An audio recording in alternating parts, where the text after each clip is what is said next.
ဒီမိန်းကလေးကမွေးလာကလေးကအရာအားလုံးနဲ့စကားပြောနိုင်တဲ့စွမ်းအားရှိပါတယ်။သူကတကားပေါက်ကဆိုင်းပုတ်ကိုလက်ညှိုးလေးတစ်ချက်ထိုးလိုက်အောင်ပဲရှိသေးရဲ့။နောက်တစ်စက္ကန့်မှာတော့ဆိုင်းပုတ်ကအမိတ်ပေးခဲ့ရတယ်လို့မျိုးဦးလေးရဲ့ခြေထောက်ပေါ်ကိုတက်တက်ကြီးပြုတ်ကျသွားပြီးမှတကားပေါက်ပေါ်ကိုမူလအတိုင်းပြန်သက်သွားပါတယ်။ခြေထောက်ကိုပွေပြီးခုံပေါက်နေတဲ့ဒုတိယသခင်လေးကိုအဖေဖြစ်သူကမြင်တော့မှပဲရုတ်တရက်ရောက်လာတဲ့ဒီသမီးလေးကအနိုင်ကျင့်လို့မရတဲ့သူဆိုတာနားလည်သွားပါတယ်။တကယ်တော့ဒီမိန်းကလေးကဘုန်းကြီးကျောင်းမှာ၈နှစ်ကြာနေထိုင်ခဲ့တာပါ။ကျောင်းထဲကတနင်္လာငှက်ကြီး69ကောင်ကိုသူကတကောင်ပဲကြံတော့တဲ့အထိစားပစ်ခဲ့ပါတယ်။ဒါတောင်မိန်းကလေးကအလျှော့မပေးပဲသူ့လက်ထဲကပလင်းကိုသုံးပြီးနောက်ဆုံးကြံခဲ့တဲ့ငှက်ကြီးကိုစုပ်ယူခိုင်းလိုက်ပါတယ်။ဆရာဖြစ်သူကဒီတိုင်းသာဆက်သွားရင်တောင်ပေါ်ကပိုင်ဆိုင်မှုတွေအကုန်ပြောင်းတော့မယ်ဆိုတာသိတာကြောင့်သူ့ကိုအဖေရင်းစီကိုသွားရှာဖို့တောင်းကိုလှုပ်လိုက်ပါတယ်။မိန်းကလေးကသူ့အဖေကအမွေဆက်ခံမဲ့သူဖြစ်ပြီးမေရီတွက်နိုင်တဲ့ချမ်းသာကြွယ်ဝမှုတွေပေးနိုင်မယ်ဆိုတာကြတော့ချက်ချင်းပဲတောင်းကိုစဉ်းလာပါတယ်။မကြခင်မှာပဲသူကပုမိသားစုအိမ်ကိုရောက်သွားပါတယ်။ပုမိသားစုရဲ့သခင်ကြီးကမိန်းကလေးရဲ့မျက်လုံးတွေကိုမြင်လိုက်တဲ့အခါမှာကွယ်လွန်သွားပြီဖြစ်တဲ့ဇနီးတဲ့နဲ့တူနေရကြောင်းမိန်းကလေးကိုဖတ်ထားလိုက်ပါတယ်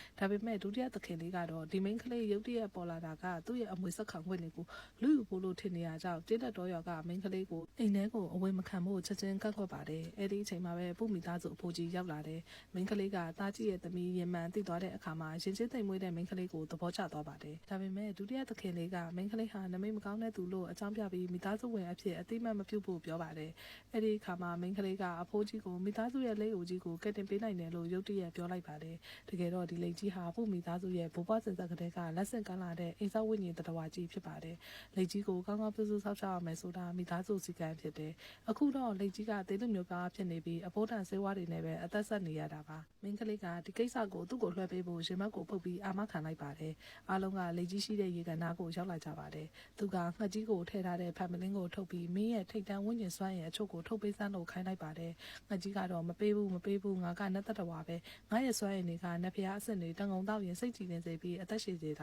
ာဒါကိုလူသားတွေရဲ့လက်အိုကြီးကိုကျွေးဖို့ပေးရမှာလားလုံးဝမပေးဘူးလို့ညင်းပါတယ်မပေးရင်မင်းကိုစွပြုတ်လုပ်ဖြစ်မယ်လို့ပြောပြီးမိန်းကလေးကခရင်ကိုထုတ်လိုက်တဲ့အခါမှာတော့ငှက်ကြီးကလည်းအသက်ပေးကလွတ်ဖို့ခေါင်းငိတ်သဘောတူလိုက်ရပါတော့တယ်ဒုတိယသခင်လေးဟာမိန်းကလေးထုတ်ပေးတဲ့စွမ်းရင်ခဲလေးတွေကိုမြင်တော့ဒါကလိမ့်နဲ့မင်းကိုစော်ကားတာပဲဆိုပြီးလောက်ပြောင်းပါတယ်ဒါပေမဲ့မိန်းကလေးကစွမ်းရင်ခဲလေးကိုရေကန်ထဲကိုကျဲချလိုက်တဲ့အခါမှာတော့လိမ့်ကြီးကအချက်ချင်းပဲအကုန်မျိုးချလိုက်ပြီးရေကန်ထဲမှာပျော်ရွှင်စွာကူးခတ်ပါတော့တယ်အဲဒီတော့မှအဖိုးကြီးကမိန်းကလေးကိုအထင်ကြီးသွားပြီးမိသားစုတွေပြန်ဝင်ဖို့ခွင့်ပြုလိုက်ပါတယ်အဖေဖြစ်သူကသမီးကိုအခန်းထဲကိုခေါ်သွားတဲ့အခါမှာမိန်းကလေးဟာသူ့အဖေရဲ့အခြေအနေမကောင်းမှန်းသိလိုက်ရပါတယ်အဖိုးကြီးကအနားယူတော့မှဖြစ်ပေမဲ့သားကြီးကိုမယုံကြည်တာကြောင့်အိမ်တော်စုအာဏာကိုဒုတိယသခင်လေးကိုပဲပေးထားတာပါအခုတော့အဖေကဘာမှမရှိသလောက်ဖြစ်နေပြီးဒါပေမဲ့မိန်းကလေးကမပူပါနဲ့လို့အဖေကိုနှစ်သိမ့်ပေးပြီးအိမ်တော်စုအကြီးအကဲဖြစ်လာအောင်ကူညီပေးမယ်လို့ကတိပေးပါတယ်ရတနာပစ္စည်းစစ်ဆေးပွဲနေ့ရောက်လာပါတယ်သူဟာအဖိုးကြီးကိုအဖေပေါ်အမြင်တွေပြောင်းတော့အောင်လုပ်ရပါမယ်မိန်းကလေးကအဖေကိုခေါ်ပြီးပွဲတဲကိုဝင်လာတဲ့အခါဒုတိယသခင်လေးနဲ့ရတနာပညာရှင်ကြီးတွေလည်းရောက်လာပါတယ်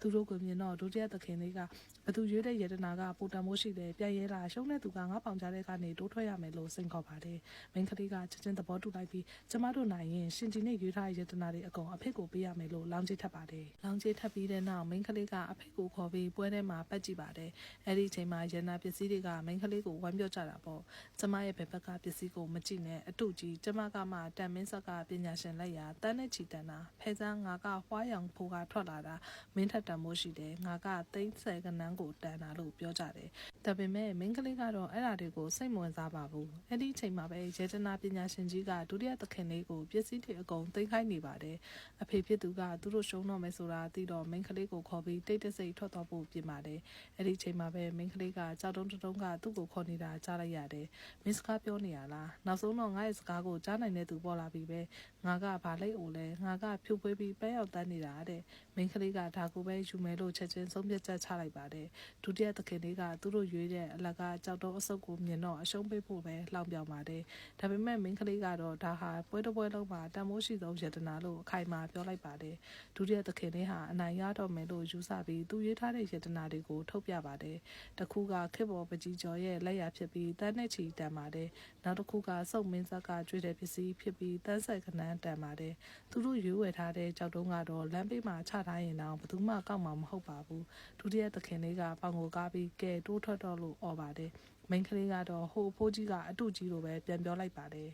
အဲ့ဒီအချိန်မှာပဲပြတိုက်ကစစ်ဆေးသူရောက်လာပါတယ်။သူကမိန်းကလေးကိုဆွတ်ခေါ်ပြီးဒီကြောက်တုံးကိုစစ်ဆေးဖို့တောင်းဆိုပါတယ်။စစ်ဆေးတဲ့သူကမှန်ဘလူးနဲ့သေချာကြည့်ပြီးကြောက်တုံးရဲ့အကြောတွေကိုမြင်ရတဲ့အခါမှာတော့အခြေအနေကမယိုးရှင်းမှန်းသိသွားပါတယ်။ သူ သူက brush နဲ့အသားရတန်းရှင်းရေးလုပ်ဖို့ပြင်ပေမဲ့မိန်းကလေးကအဲ့ဒါကြားတဲ့အဖေကြောက်တုံးကိုရိုက်ခွဲလိုက်လို့ပြောလိုက်တယ်အဖေဖြစ်သူကဇဝေဇဝါဖြစ်နေပေမဲ့သမီးပြောတဲ့အတိုင်းလုပ်လိုက်ပါတယ်ကြောက်တုံးကမြေပြင်နဲ့ထိတာနဲ့တစားစီကွဲရသွားပြီးအထက်ကနေတိုင်းပြည်ရဲ့တစိမ့်တော်ပေါ်ထွက်လာပါတယ်